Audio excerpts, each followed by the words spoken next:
रहीम अस्सलाम वालेकुम दोस्तों, मैं हूं आतिफ बरार। आप देख रहे हैं my YouTube channel smart farming में एक नई वीडियो के साथ आप लोगों की खिदमत में हाज़िर हूं। वीडियो का टॉपिक शुरू करने से पहले आप दोस्तों से रिक्वेस्ट है कि चैनल को सब्सक्राइब कर ले, वीडियो को लाइक एंड शेयर करना मत भूलें। जी, अब आपको दिखाने लगा हूँ ये जानवर जो फॉर सेल के लिए लगाया था, अब सेल हो गया। ये बकरी तो माशाल्लाह ये आज फैसलाबाद चली जाएगी। और आपको दिखाने का मकसद था कि काफ़ी दोस्त बाद में कॉलें करते रहते हैं कि जानवर सेल हो गया या नहीं इसके मतलब।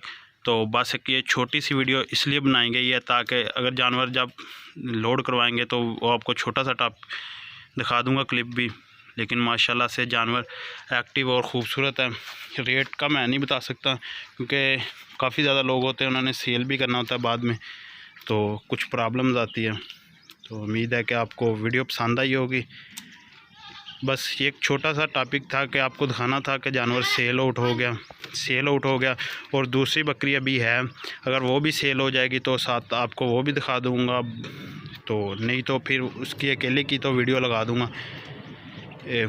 ये देखें माशाल्लाह तैयार है, बकरी ने दूध अताना शुरू कर दिया, उसने भी दूध अताना शुरू कर दिया। 2-3 दिन पहले वीडियो लगाई थी और जानवर सेल हो गया। आज आए हैं भाई फैसलाबाद से, राना वही साहब उनका नाम है, उन्होंने ये जानवर हमसे ख़रीदा है। माशाल्लाह देखें जानवर की खूबसूरती देखें। ऐसी खूबसूरत चीज़ें आपको हजवेरी गोट फार्म टोबा टेक्सिंग से मिलेंगी। हमारा कॉल नंबर है 0347663731। ये हमारा कॉल नंबर है और व्हाट्सअप नंबर है ये।